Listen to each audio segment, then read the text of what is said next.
L'industrie musicale, ça a toujours été une grosse compétition qui n'en finit jamais, et de nos jours, à cause de l'évolution de la technologie et des moyens de produire et de distribuer sa musique qui sont devenus totalement grand public, c'est pas rare de voir des mecs qui commencent dans leur chambre et quelques mois après ou quelques années après, ils sont déjà sur scène, sur un gros festival devant 10 000 personnes.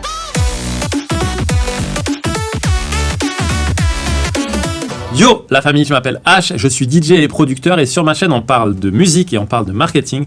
Merci pour vos retours dans les commentaires, je vois qu'il y a plein de sujets qui vous intéressent vraiment, donc pour les petits nouveaux, abonnez-vous pour ne rien rater dans mes prochaines vidéos. Donc comme on a vu, dans la musique tout est possible, mais le problème c'est que cette démocratisation des moyens, comme je l'ai dit avant, elle a vraiment rendu la compétition encore plus rude. C'est clairement une histoire d'offres et de demande, il y a beaucoup plus d'artistes sur le marché que le public ne peut absorber. Il faut savoir que sur Spotify, par exemple, il y a 40 000 nouveaux morceaux par jour qui sont uploadés. C'est un truc de ouf. Ça fait environ 15 millions par an. Et quand on sait que 99% des utilisateurs vont en écouter que 40, les 40 premiers du classement, ben ça donne un petit peu le vertige. Sans mentionner le fait que c'est aussi de plus en plus dur de trouver des revenus en tant qu'artiste. On en avait déjà parlé, mais Spotify ne paie que 0,004 $ par stream. Donc si vous comptez que ça pour vivre et pour avoir un SMIC en France, par exemple, ben, il vous faudra environ 6 millions de streams par an. Donc pour transformer une passion en une carrière, ben, un artiste doit le vouloir plus que tout au monde. C'est clairement un des métiers où il y a le plus de concessions à faire. C'est vraiment un métier très très dur. Alors bien qu'il y ait une grande part de chance, de nombreux facteurs peuvent être influencés pour vous mettre en bonne position de lancer votre carrière. Ce qu'il faut comprendre, c'est que c'est pas un sprint, mais que c'est un marathon et qu'il y a plein de petites choses que vous pouvez commencer à faire dès maintenant, dès ce soir, pour évoluer. Donc aujourd'hui, on va pas voir une, mais 5 qualités que possèdent les artistes musicaux qui réussissent dans leur carrière. Numéro 1, ils n'ont pas eu le choix.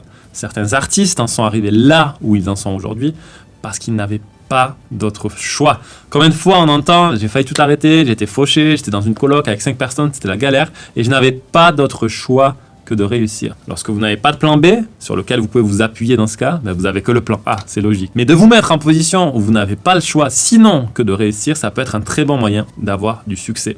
Alors bien sûr, ça ne garantit rien, mais vous serez sûr au moins d'exploiter votre potentiel à fond et vous n'aurez aucun regret. Et ça, je pense que c'est important.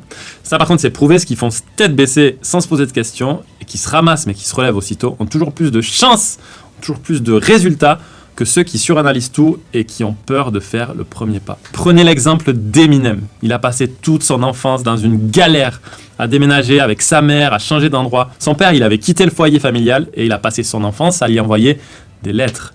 Mais ces lettres-là lui revenaient avec la mention « retour à l'envoyeur ». En fait, il s'est fait quelque sorte renier par son propre père. Alors ça l'a rongé toute son enfance. En plus, il se faisait tabasser à l'école, ça l'a rendu fou. Il faisait des petits boulots pour aider sa mère à payer le loyer, mais elle l'a quand même viré de sa maison. Donc il s'est retrouvé seul, face à lui-même, avec l'envie de percer dans la musique. Il a toujours réussi à tirer parti de ses épreuves, à canaliser sa colère et ses émotions au service de sa créativité et de sa musique, et il n'a jamais rien lâché. Aujourd'hui, il est considéré comme un des plus grands rappeurs de tous les temps. C'est une légende, ce mec. D'ailleurs, si vous n'avez pas vu, je vous conseille de regarder le film 8 Miles qui retrace un petit peu sa vie. Ils ont travaillé dur et appris constamment. Alors de nos jours, à l'ère des réseaux sociaux et du digital, un artiste a plusieurs casquettes. Il est créateur, il est chanteur, il est musicien, il est ingénieur du son, il est vidéaste, il est graphiste, il est marketeur, il est manager, il est promoteur, il est booker, bref. Il y a tellement de métiers à maîtriser pour réussir. Et tout ça, en plus de votre musique elle-même, en plus de votre art. C'est vraiment un truc qui rend fou. Donc, il y a de nombreux artistes solos qui assument tous ces rôles par eux-mêmes. Il est donc important de pouvoir s'informer sur les nombreux aspects de la création musicale et surtout de tomber amoureux du process de création. À partir du moment où vous aimez ce que vous faites, vous n'aurez plus l'impression de travailler. Et ça, c'est la meilleure des choses qui peut vous arriver. Donc faites ça avec passion, ne comptez pas vos heures, apprenez, formez-vous un maximum et il y a forcément un jour où ça va payer. Numéro 3, ils n'ont pas eu peur de l'échec.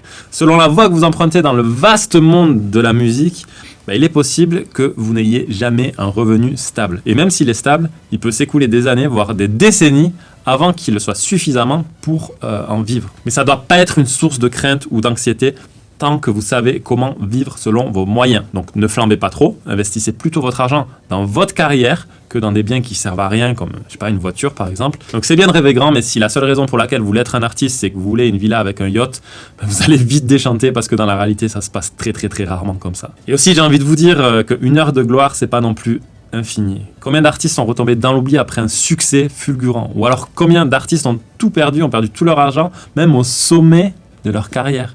Prenez l'exemple de Michael Jackson, un des plus grands, si ce n'est le plus grand artiste pop de tous les temps. Même s'il avait racheté ATV Music, c'était le label qui détenait les droits des Beatles, ça l'a rendu extrêmement riche à un moment de sa carrière, mais ça n'a pas manqué.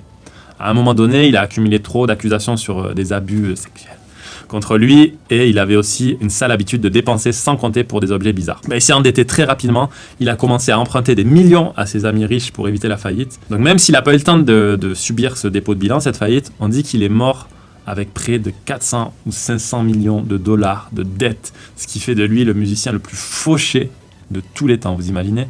C'est vraiment l'archétype du contre-exemple, quoi. Tu peux être le musicien le plus riche, qui a le plus de succès de tous les temps, et mourir le musicien le plus fauché, le plus pauvre de tous les temps.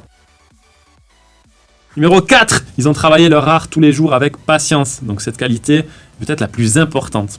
Une carrière n'apparaît pas du jour au lendemain, et surtout pas dans le domaine artistique. Même des artistes comme Lorde ou Ed Sheeran, qui ont semblé popper de nulle part en un instant et exploser toutes les charts, ils avaient planifié et préparé ce moment depuis des années.